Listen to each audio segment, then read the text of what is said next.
det är dags att hiphoppa. Alla ni från söder till Nordeuropa. Jag är ingen svennebanan, jag är en Hawaii-marokkan. Och dessutom ett Biafra-barn.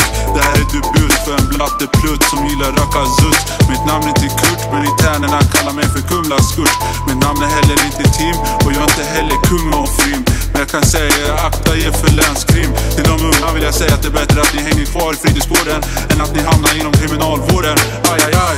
Akta er för att hamna på sol. Tro mig, där inne finns ingen sol. Därefter måste man knappa någon röknål. Och det här är en metafor. Om ni dessutom är en trasig eldsjäl och går med trasiga skor, så kanske ni också behöver gå på Exanol. Just nu har jag rent mjöl i påsen och sitter inte på kåken. Just nu är jag kreativ, men annars brukar jag vara destruktiv och impulsiv.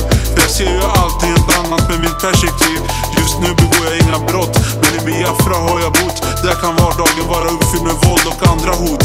Och jag saknar er allihopa där Kenta Kofot. Nu bor jag på den lyckliga gatan och här hittar ni den bästa zappan. Men jag trivs bäst bland blattarna, för där hittar man de bästa kassarna.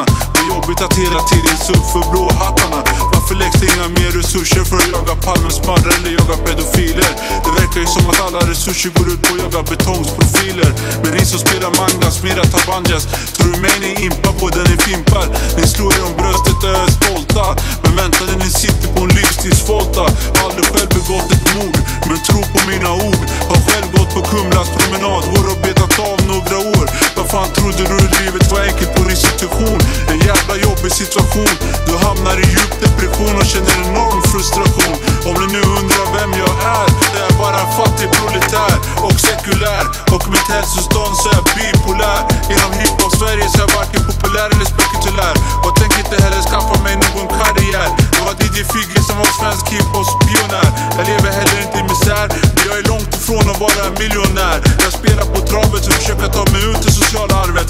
Ni kanske tror att jag är en rikskapitalist, men sanningen är att jag är en socialist och ingen kommunist, bara en humanist. Men enligt SD så är jag en potentiell terrorist. Jag är varken intellektuell eller kriminell, men ibland har livet varit exceptionellt. Shit, jag är inte som äntligen hemma med Martin Timell. Jag är helt jävla fucking dysfunktionell.